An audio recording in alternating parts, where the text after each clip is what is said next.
Hello everyone, welcome to our discussion sessions on official mock exam issued by ACCA for advanced taxation exam for December 2025 exam attempt. In our today's class, we will be looking at question number 3 of this exam paper. Discussion of these complete exam papers is really important for your exam preparation in these last few days because it gives you an idea that how you have to deal with all of the topics together in your actual examination. This approach has always been successful for my students, and I have discussed around 7 complete attempt exam papers for my enrolled students on learning management system. And due to this approach only, more than 70 of my students have secured nationwide positions in the examinations which I teach, which include advanced taxation, advanced audit and assurance, and SBL exam. Most of you guys already know me. I'm Owais Mirchawala, top tutor for this examination. So in our today's class, we are looking at question number 3 of this exam paper. Very detailed analysis will be done of it. We'll be looking at the introduction, all the exhibits, requirements, and then we'll be actually drafting the whole answer in this word processor document in our today's class. So it will be a detailed one, but it will give you a real insight that how you have to deal with multiple topics and how exactly you have to do the drafting in your examination. So without wasting any further time, let's deep dive into this question. You should assume that today's date is 3rd December 2025. You are an ACCA student working for a firm of accountants. Your manager has been in discussion with the managing director of Shaniam Limited and also Meena, both of whom are unconnected clients of your firm. The managing director of Shaniam Limited has requested advice in respect of number 1, the value-added tax implications of purchasing overseas services. Obviously, you have studied all of these topics in your course, but we'll be referring these topics also during our discussion through my life-saving summary notes.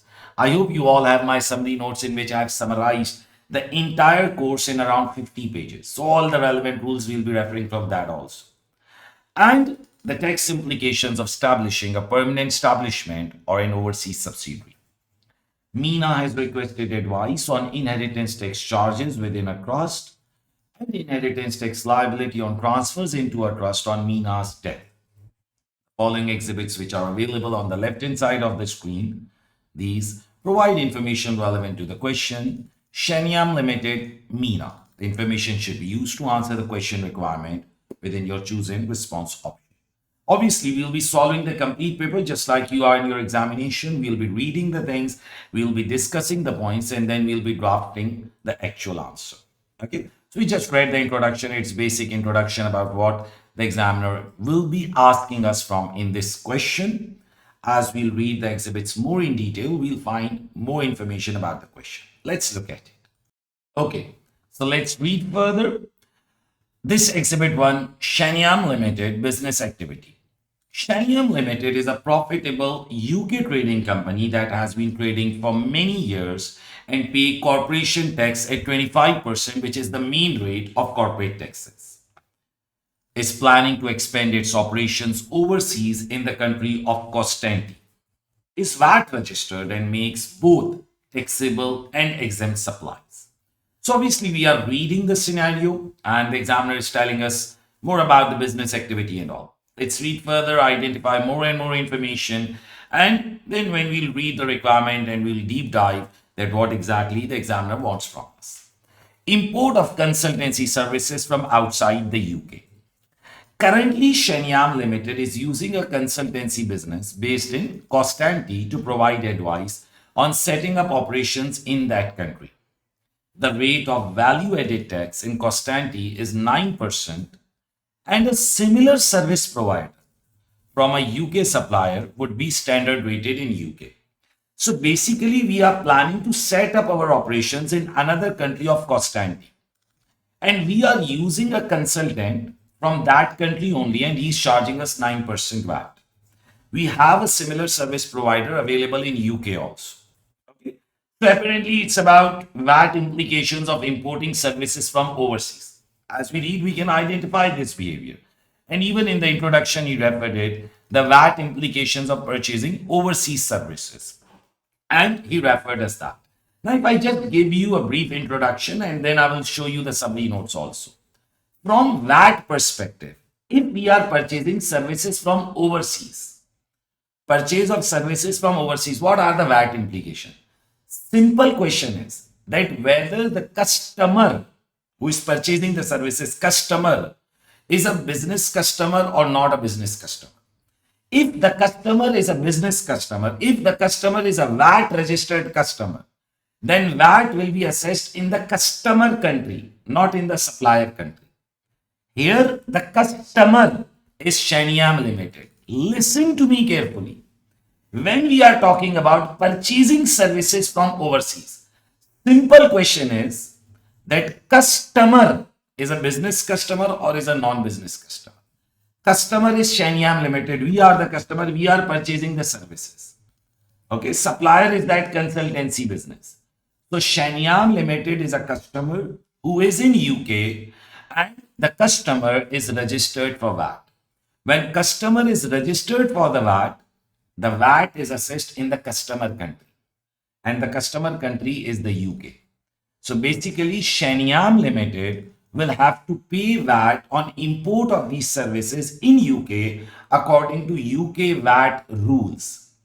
So the VAT route of cost ante is irrelevant because for them it's export of services and on export of services they won't be charging any VAT.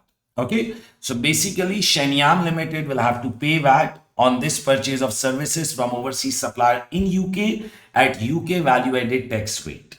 Okay. However, as Shenyang Limited is registered for VAT, so it will be able to recover the input tax from the tax department. They will first pay it to the HMRC, but then they will recover it since they are VAT registered business. However, recovery will only be up till the portion of taxable supplies. If you are involving exempt supplies activities also, then VAT in relation to that won't be recoverable. Same situation will apply even if they are purchasing from a UK based supplier. Because if you are purchasing from UK based supplier, then also Shenyang Limited will have to pay VAT in UK. But again, VAT recovery will be possible since Shenyang Limited is VAT registered and recovery will be of the portion of taxable supplies. I know some of you guys might be getting confused. Nothing to worry. Okay, you are studying from Owais Mirchawala, who has this disease of repeating again and again. So don't worry. Let's go to the summary notes first and let's write overseas issues, not overseas IHT. We are talking about overseas VAT. So let's go down. I have put overseas in the search tab. And now I'm going down and down and down as we go down. Okay. The overseas VAT transactions. Yeah. For overseas VAT transaction for services, customer and supplier both are registered for VAT. VAT will be assessed by the customer country. Okay. The VAT will be assessed by the customer country. In our question, customer is Shenyang Limited. And Shenyang Limited is registered for VAT. So VAT will be assessed in the customer country by the customer in customer country so that he can recover the VAT. If Shenyang Limited won't be registered for VAT, then the VAT would have been assessed in the supplier country, which is the country of cost ante. Okay. I believe that it was a complete requirement because then it's about opening an overseas business. So let's put an eye on the requirement also. Because sometimes the requirements are very much straightforward. So while you are reading these section B question 2 and question 3, always after reading some part of the exhibit, look at the requirement if you can cover that. Part A1, explain the VAT implications of Shenyang Limited purchasing advice from overseas supplier rather than one based in UK. How many marks? 4 marks. A very simple question. Let's go and kill it. Okay, we are not attempting it, we'll simply kill it. It's a very, very simple requirement which we are going to attempt. Okay, so I've copied the requirement from the requirement tab and I've just pasted it here. Okay, now the name of the question is Shenyang Limited. Okay. And this is the first requirement which we are going to attempt. Just a second. A very simple 4 marks requirement.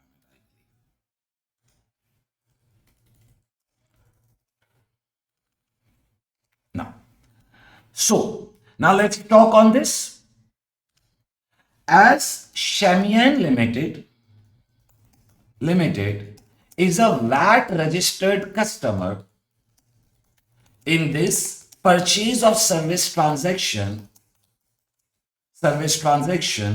from overseas, therefore VAT will be assessed in customer country, which is UK, as Shamian Limited is VAT registered business in UK.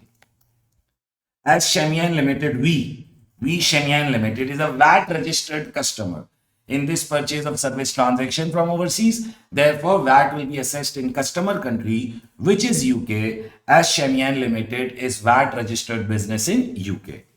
Shamian Limited will be required to assess VAT on this purchase of service transaction from overseas under UK VAT rules at VAT rate of 20%.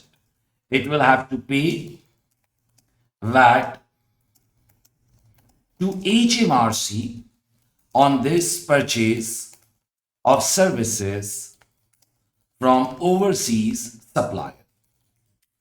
However, as Shamian Limited is a VAT registered business, therefore it will be able to recover it as input tax.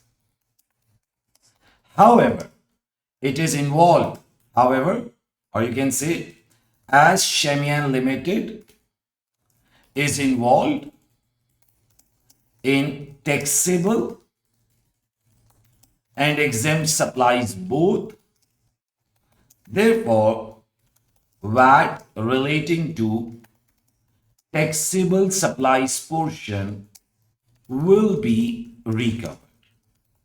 Okay, same implications would have arose if Shamian Limited would have purchased these services from UK-based service provider, as in that case also VAT of transaction would be assessed under UK VAT rules. 4 marks are done. Congratulations. Such an easy requirement, just like a small candy. Okay. We are purchasing services from an overseas supplier. The customer, we are the customer because we are purchasing it. We are the customer. Shamian Limited is the customer. Now, when you are the customer, just look at it. Are you registered for VAT? Yes. If the customer is registered for VAT, the VAT is assessed in the customer country. Customer country is UK. We are registered for VAT in UK. So VAT of this transaction will be assessed in UK. The VAT rules of cost ante will be ignored because for them it's export. They won't be charging any VAT on it. Okay. It's Shamian Limited. Okay, I'm very bad in spellings. Shamian Limited. Okay. There is no issue of small spelling mistakes as far as the examiner can understand what you are trying to say. Okay. Now, so what you are saying is that it will have to pay VAT on this transaction in UK. Okay. However, since Shamian Limited is a VAT registered business, so they will be able to recover the VAT which they are paying. Okay. But in relation to taxable supply portion only, I hope you all remember the partial exemption rules of VAT, that VAT of taxable supply portion is only recoverable. Okay. If you would have been purchasing these services from a UK-based supplier also, in that case also the VAT would be assessed in UK and the same recovery rules would have applied. So I believe that it's an easy requirement of how many marks? 4 marks. Okay. The examiner himself has got confused. Here he has written Shamian and here he has written Shanian. So there is no issue in it. Don't worry about these small mistakes. You can make small spelling mistakes or small grammatical mistakes as far as the meaning don't get distorted. Okay. So a very easy 4 mark requirement. We are done with it. Let's move forward. Plan for overseas business. Shenyang Limited has no overseas operations at present. It will either set up a wholly owned overseas subsidiary or a permanent establishment. Permanent establishment means a branch in Costain.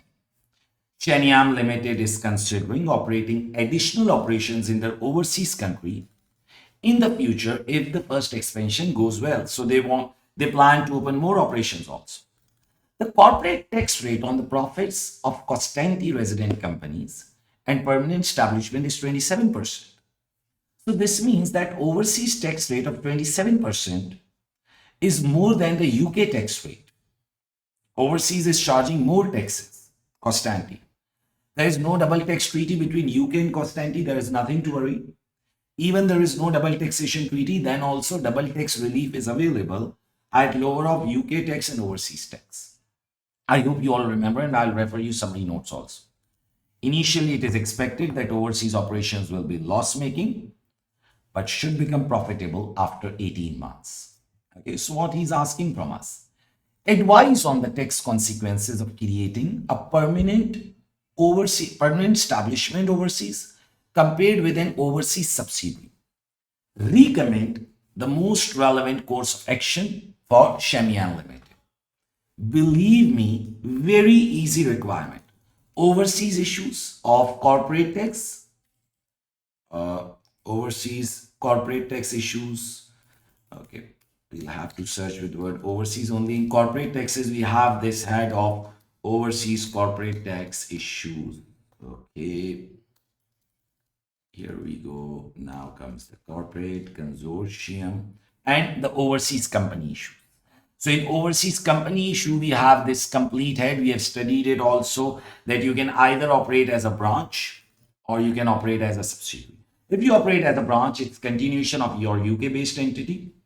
Its profits will be taxed just like UK profits. You will get loss relief, you will get capital allowances.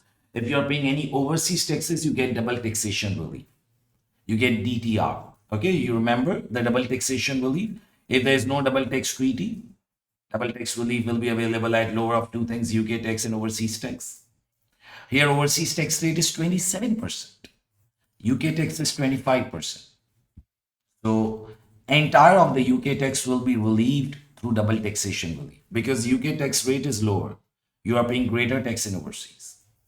In case of overseas branch, you have an election to get them exempted. You remember?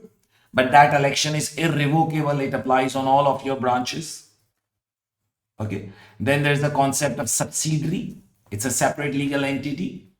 No tax on its profits, but no loss reliefs also. So it's a complete concept which you have studied. And obviously you can use these summary notes for good understanding. Very easy 8 marks. Very easy. Let's kill it.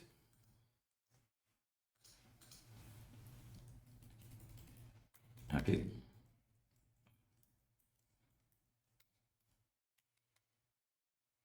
Just a second. Very, very easy requirement. Okay. Here we go. Advice on the tax consequences of creating a permanent establishment in overseas compared with an overseas subsidiary. So it's a requirement of how many marks? 8 marks.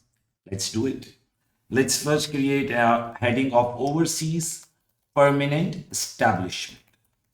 Okay. If Shenyang Limited will operate in overseas under permanent establishment model, then it will be considered as extension of a UK based entity, UK based company. It will not be considered as a separate entity. Okay. Overseas permanent establishment profits will be taxed in UK in normal manner as they are profits of UK-based company. Loss relief will also be available in normal manner as of UK-based operation. Okay? UK capital allowances will also be available on assets of overseas permanent establishment. Okay? If any tax is paid in overseas, then double taxation relief will be available at lower of UK tax and overseas tax paid. Okay, so what we discussed is that if we operate as a branch, as a permanent establishment, then in that case it will be just an extension of a UK based entity. Normal tax on its profits, normal loss relief, normal capital allowance and everything. Okay. Now, however, in case of permanent establishment, you have an option to make an election. If you remember this election, under which the profits and losses and assets, everything will get ignored. But that election is irrevocable. Okay. However, in case of overseas permanent establishment, Shenyang Limited has an election available under which it can claim exemption on its overseas permanent establishment profits. Okay, in case of this election, no UK tax will be assessed on overseas permanent establishment profits.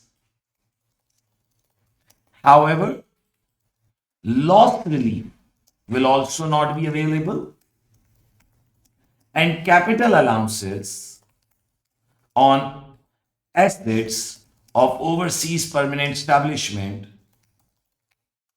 will also not be available.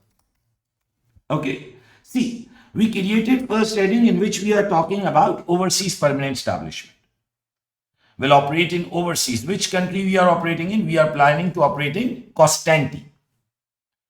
Okay, so if Shenyang Limited will operate in overseas, or you can also state as Constantine, under permanent establishment model, then it will be considered as extension of UK based entity. It will not be considered as separate entity. Overseas permanent establishment profits will be taxed in UK in normal manner, normal loss relief, normal capital allowances. However, in case of overseas permanent establishment, Shenyang Limited has an election under which it can claim exemption on its profits, no loss relief, no capital allowances. This election is irrevocable and it will apply on all existing branches, on all existing overseas permanent establishment, including one to be formed in Constantine, and any future permanent establishments also. Okay, so we discussed that what will happen if they go for overseas permanent establishment. We are talking about tax consequences of creating a permanent establishment in overseas as compared to a situation of overseas subsidiary. Okay, now let's give an heading if they go for overseas subsidiary, and then we will give them a recommendation. See, first we are just telling them that what are the options, and then we will give them a recommendation that what exactly they can do. If they go for a situation of overseas subsidiary, then you all know that subsidiary is a separate legal entity. See, one important thing. Some students consider this election as subsidiary. No, this election is a tax election. Subsidiary is a legal structure. This election is a separate thing. You make this election within permanent establishments. But if you form a subsidiary, it's a separate legal entity. If Shenyang Limited will form a subsidiary, will form an overseas subsidiary in country of Costantine, then it will be a Costantine resident company having its business in Costantine. In this case, no UK tax will arise on its profits and no UK loss relief or capital allowances will be available on it, as it will not be a UK resident company. Then that will become an overseas subsidiary. For overseas subsidiary, there is no UK taxation. It's an overseas company. A separate legal entity, not a branch, a separate legal entity. Okay. However, if rules of controlled foreign company will arise, then UK taxation may be considered.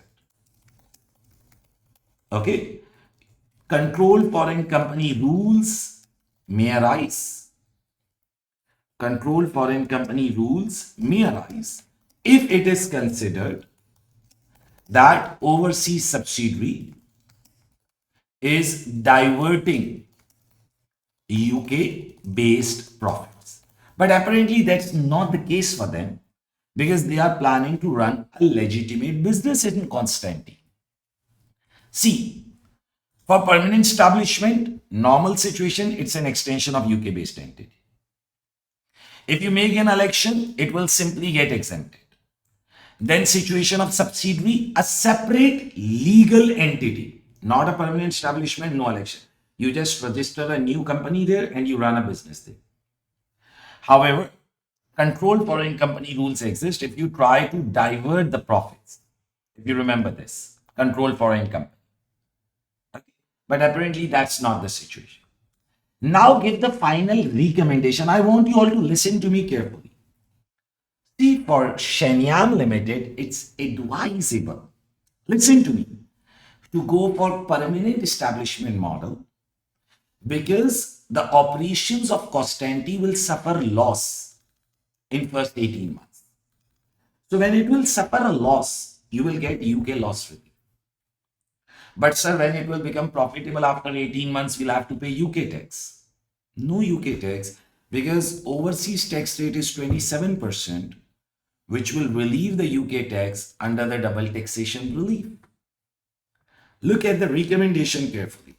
It is advisable, listen to me, for Shenyang Limited to operate its overseas operations of Constantine under permanent establishment model. Under this model, it will be able to claim loss relief in UK for initial losses expected in Constantine operations for 18 months. When operations will become profitable, UK tax will arise on them at 25% tax rate. However, it will get relieved under double taxation relief, as operations of Constantine will already suffer a higher overseas tax rate there of 27%. Double tax relief is lower off, so UK tax will get relieved. Okay. There is no need to claim election of exemption of overseas permanent establishment, as that election is irrevocable and there is no benefit of doing it as Shenyang Limited will not be paying any UK tax due to double taxation relief in normal situation also. Lastly, Subsidiary option is also not advisable as it will restrict loss relief in UK for initial losses expected in cost-ante operations. Sir, will you repeat it again? Yes, I will repeat it again, and not only one time, I will repeat it again 2 to 3 times. Okay, let's look at it. Okay, so now we are revising it, looking at the things again. Now we are talking that if Shenyang Limited runs its overseas operations as a permanent establishment or it goes for a subsidiary structure. Basically, we are discussing about these options as he asked us. Okay. So now if we are going for overseas permanent establishment, which we also call as a branch, in that case, it's not a separate entity. It's just an extension of UK based entity. You have to pay UK tax, you get UK loss relief, and you also get UK capital allowance. But if you have paid any overseas tax, you get double taxation relief on. It's not difficult thing. You have already studied it. Overseas branch things. Okay. However, if you make an election, then all of your overseas permanent establishments get exempted. No UK tax, no UK loss relief, no capital allowances, nothing exempted. But this election is irrevocable. Okay, and it applies on all overseas permanent establishment which exists today and which will be formed in future. So first we discuss the implications. Another option is that you go for a subsidiary. Subsidiary is a separate legal entity. It won't be a branch, it would be a separate legal entity. And since it will be an overseas resident company, so there will be no UK tax on it. No UK loss relief, it's a separate company. However, if rules of control foreign company will apply, then in that case, UK tax implications will be relevant. If you remember the rules of control foreign company, a non-UK resident company which is controlled by UK resident shareholders, as in this case, Shenyang Limited, a UK resident company, will control an overseas company in cost-ante. CFC rules apply if it is considered that it is formed to divert the UK-based profits. Okay. So if you remember, we have discussed all of these rules obviously in our course discussion. And then we went for a recommendation. See, Shenyang Limited should form an overseas permanent establishment so that it can get loss relief of those first 18 months losses. Number one. When it will get profitable after 18 months, then obviously UK tax will arise. But the UK tax rate is 25%. And the tax rate in cost-ante is 27%, which is payable irrespective. So UK tax 25%, double tax relief in UK. Lower off, UK tax 25%, overseas tax 27%. So obviously UK tax will be deducted and through double tax relief, no UK tax will arise. Okay. So take the loss relief, take the capital allowances and no UK tax on profits due to double tax relief. Okay. There is no need to make the election because there is no benefit of making election because what is the objective of making election? So that no UK tax arise on profits. So it's not arising already also due to double taxation relief. And additionally, there is no need to form a subsidiary also because in that case, you don't get a loss relief.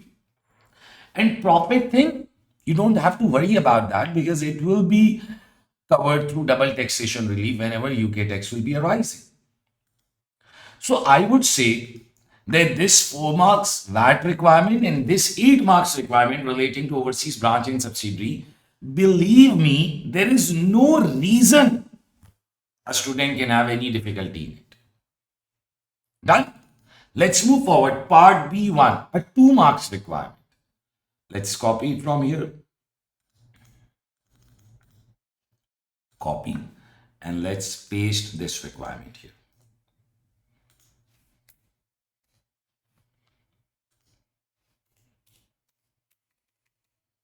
Let's look at it.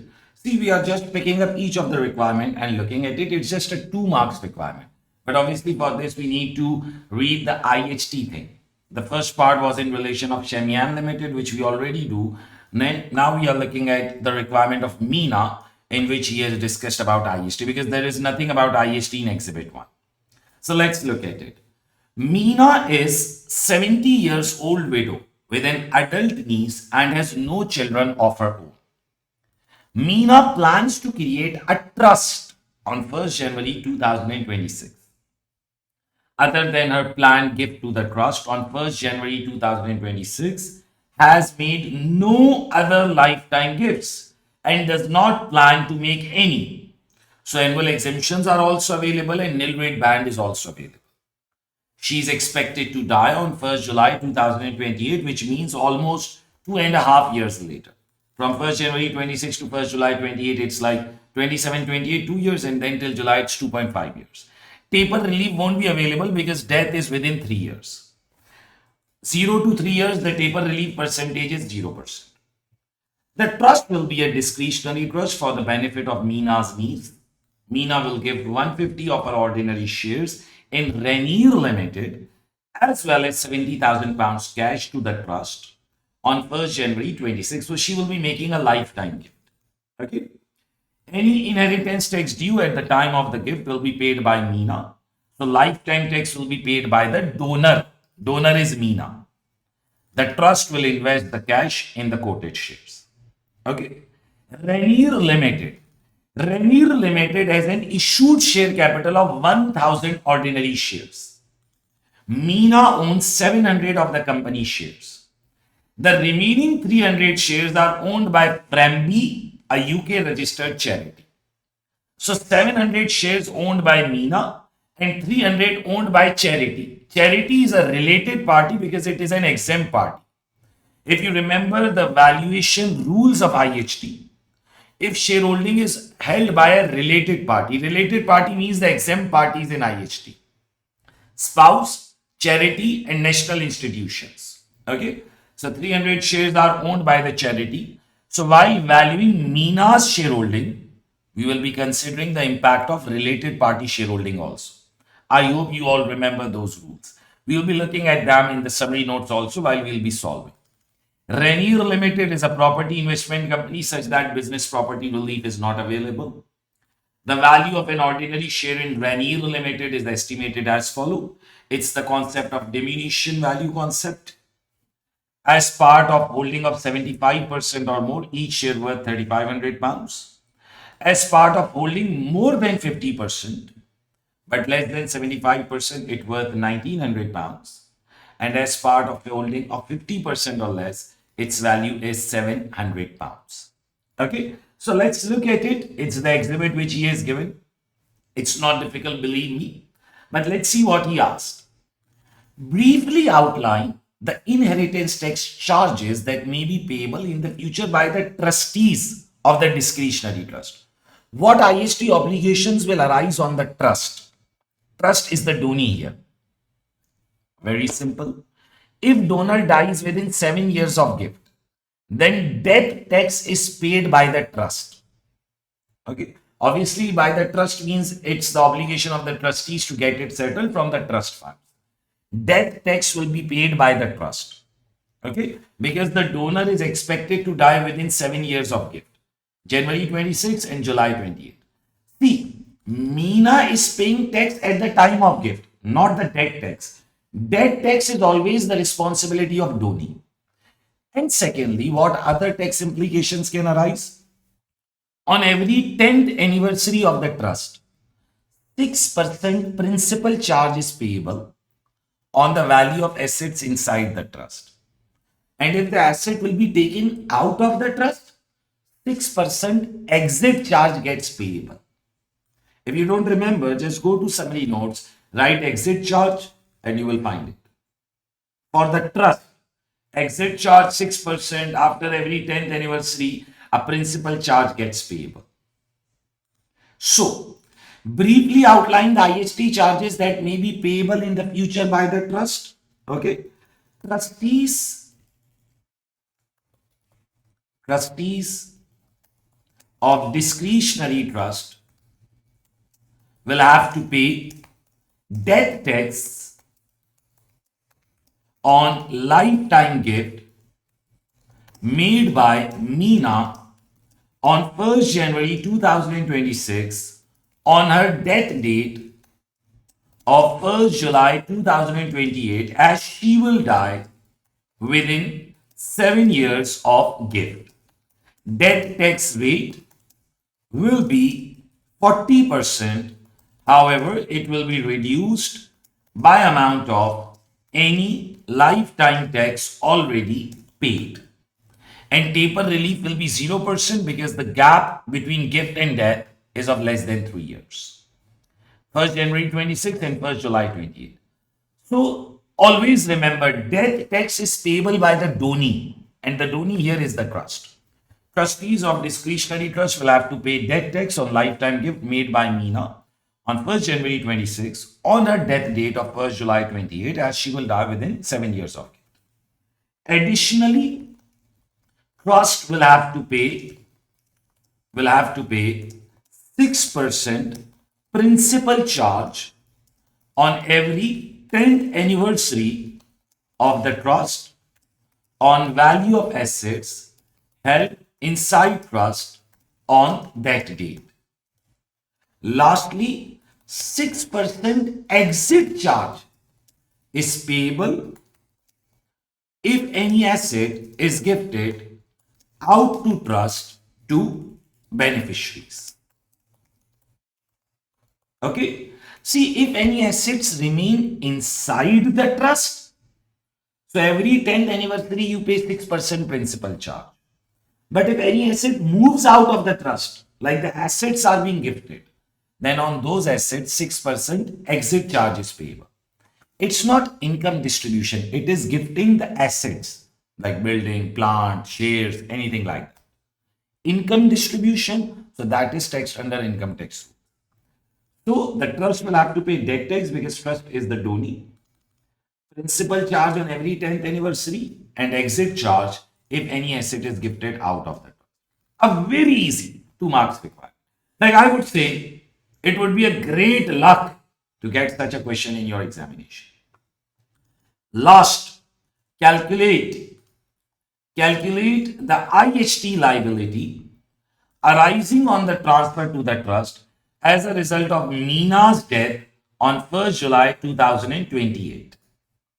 So final requirement is that we have to calculate the IHT liability on this lifetime gift.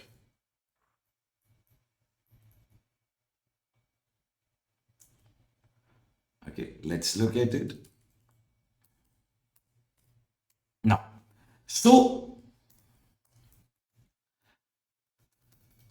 Now, what gifts are made? Calculate the IHT liability arising on the transfers to the trust. So lifetime gifts were made on 1st January 2026. It was a gift of £70,000 and it was a gift of 150 shares. So we have to calculate the value of transfers, then we'll deduct the annual exemption, we'll get the lifetime taxes, then debt within 7 years, we'll calculate the debt tax. I would say a very simple practice question. Like it's not a difficult thing. Let's look at it. Okay, so now let's solve it.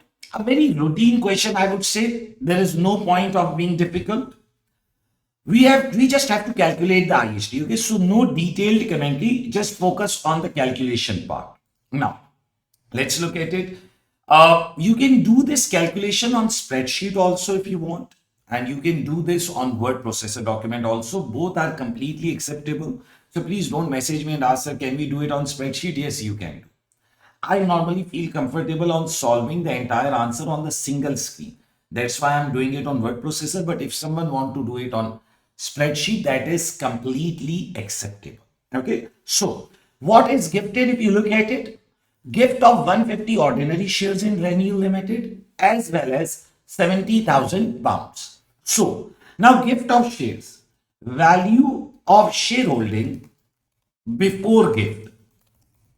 So before gift, she had 700 shares multiplied by. See, always remember that her shareholding will also include the impact of the shareholding of related party. Okay, so related party shareholdings, you have studied that topic already as part of the course. Okay, if you don't remember, you can just go and write related party shareholding in diminution in value concept. If related party, that is exempt parties, also hold same asset, then donor's wealth will be valued after taking impact of related party holding also. Now, how does that work? So 700 shares are of her own, 300 shares are of the charity. So that brings the shareholding to 100% because total are 1000 shares. And at 100%, as part of holding 75% or more, each share worth 3,500 pounds. I will copy the pound sign. Okay, now let's look at it. 700 shares multiplied by 3,500 pounds for each of the share. So that gives me 245,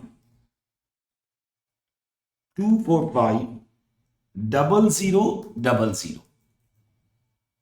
Okay, so 2.45 million pounds. Sir, why 700 shares not valued at 70% because total shares are 1000? See, while valuing your ownership, we take impact of related party ownership also. So your shares will be valued at the value per share, which include impact of related party ownership also. Okay. Now, what is the value of shareholding after gift? Okay. Now, since you have gifted 150 shares, so now it will be 550 shares. 700 minus 150 shares. Less 150 shares gifted. Okay. And shareholding of Meena will include impact of related party, that is charity shareholding also. If someone do not remember the rules, so I've just stated it. Otherwise, in the examination, it was not necessary to write this much also because it was just calculation. So 550 shares multiplied by. Now again, 550 are your shares and 300 are of charity. So again, it's 850 shares. So it is shareholding of more than 75%. See, first 1000 shares, your 700 and related party 300. So 100% shareholding, value per share is 3500. Value my shares, but picking a value per share which include impact of related party also. And then when I have gifted 150 shares, so my shares are 550. Related party holding remains the same because 150 shares are going to trust. Trust is not a related party. This charity is a related party. So 850 shares valuation rule is also 75% or more. Okay. My shares are 550, 300 of charity. So total shareholding is 850. So again, it is in 75% or more bracket because total shares of the company are 1000 shares. I believe you have understood it. So value after gift is 550 shares into 3500 per share. It's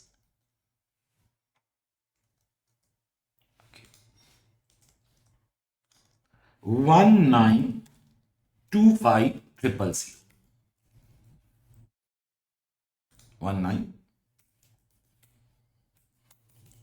1925,000. Okay. So what is decrease in wealth of donor? So that will be 2450,000. So that gives us 525,000 pounds. Okay. Then there is cash gift also, which is 70,000 pounds.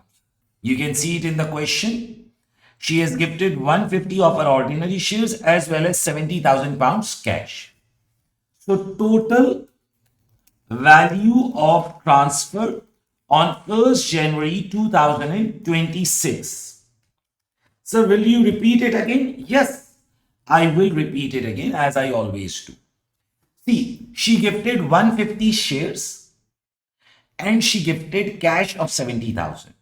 So when she is gifting the shares, you have to do this value before gift and value after gift because the valuation of shareholding is fluctuating. Gift date is January 26. Okay. Gift date is January 26. If someone don't remember, for him I am writing, Meena will give 150 ordinary shares of what's the name of Rainier Limited and 70,000 pounds cash on 1st January 2026. Lifetime tax on this gift will be. Sir, why are you calculating lifetime tax? Because lifetime tax will gross up the CLT value and that will impact the debt tax also. Okay. Then comes the annual exemption. Okay. Current year, £3,000. Annual exemption last year because she has made no other gift. Last year, £3,000. So your chargeable lifetime transfer, which we call as CLT, is 595 minus 6,000. It's £589,000. Okay. Now you are calculating lifetime tax. Nil rate band is 325,000. There is no transfers in last 7 years because this is our only transfer. You can see it in the question also. Here it's written, other than our planned gift on 1st January 26 has made no other lifetime gifts. So available nil rate band is 325. Now I believe it's a very easy question, just like solving a normal practice question in the class. 325,000. So inheritance tax, or I would say lifetime tax. Okay, 325,000 into 0%. So that gives me £0, and the remaining is 589,000 minus 325,000.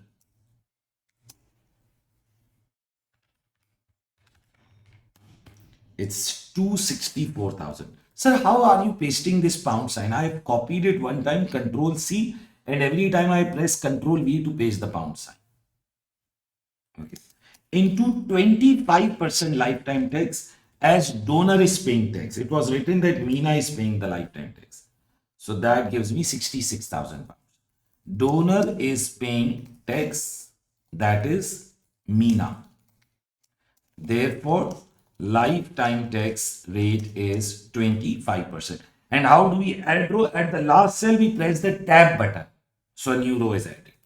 Lifetime tax will be 66,000 pounds. Now, gross chargeable transfer. So, gross chargeable transfer will be 589,000 pounds plus 66,000 pounds. 589,000 pounds plus 66,000 pounds. 589,000 pounds plus 66,000 pounds. So that gives me 655,000 pounds. As donor is paying lifetime tax, therefore CLT value will be grossed up. Okay, now. So will you repeat the things again? Yes, I will repeat. Okay. Now comes death tax. CLT of 1st January 2026, 655,000 pounds. CLT value is 655,000 pounds. Lifetime gift was made on 1st January 2026 and donor, or I would say Meena, is died on 1st July 2028, which is within 7 years of gift. Therefore, death tax will arise. Okay, so now comes death year nil rate band. You get a complete nil rate band again. Death year nil rate band 325,000 pounds. Again, there are no chargeable transfers in last 7 years. This is the only transfer she has. So, it is the only transfer she has. Please don't deduct this same transfer. This is the same transfer. What some students will do is they will deduct 589 from here. No. Any other transfer before it, there is no other transfer. It is the same transfer you are calculating debt tax. Okay. So available nil rate band is 325,000. Then comes your debt tax. Again on 325,000, it's 0%. You get 0. And then 655,000 minus 325,000. It's just simple clerical steps. 330,000. Now the debt tax rate is 40%. So it's 132,000. Okay. So total debt tax is 132,000. Lifetime tax already paid was 66,000, which you already paid lifetime tax. So your final debt tax will be 66,000. Taper relief will be 0. Death is within 3 years of lifetime gift. Therefore, taper relief is £0. So this is your death tax final 66,000 pounds. And it's done. So it's so lengthy, but it is so easy. Okay, it's so easy. Let me make it look better and then I will repeat it again.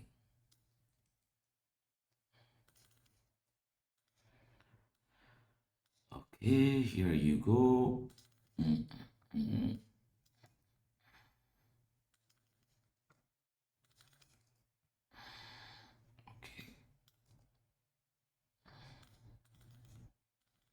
So is it necessary to do all of this? No, it's not necessary. I like that it look good. That's why I'm doing. Otherwise, it's not necessary in exam to spend that much time. Okay, let's look at it. Very easy 6 marks requirement. Okay, Meena is giving 150 ordinary shares and 70,000 pounds cash.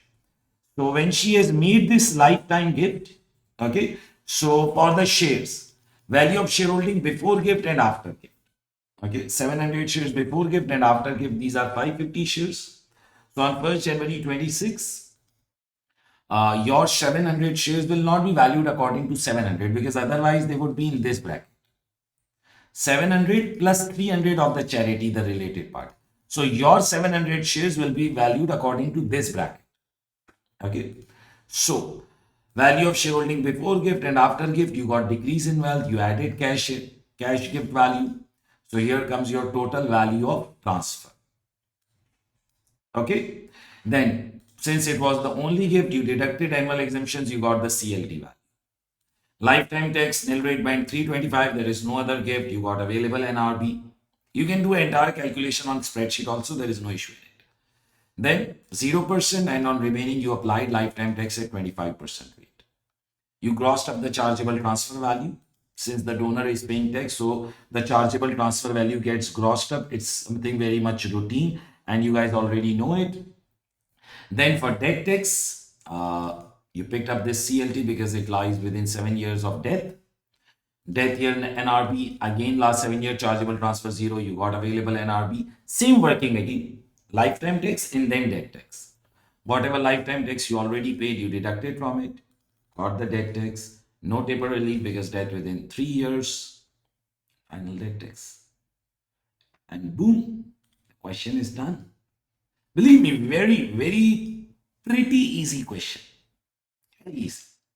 Import of services, you just need to remember my summary notes, life saving summary notes. Then branch or subsidiary, then IHT implications for the trust and the calculation of IHT. So I believe that it was a very easy requirement. There is no reason why someone can feel it as difficult. No reason. Okay. So I hope that you guys have understood it. And if you have any query, you can always connect with me on my WhatsApp number. This paper and a lot of other papers are available on my learning management system. And there are 3 self-attempt mock exams also for you guys, which you must have attempted and you send me for checking and feedback. So this is the entire journey. So thank you everyone and best of luck for your exam.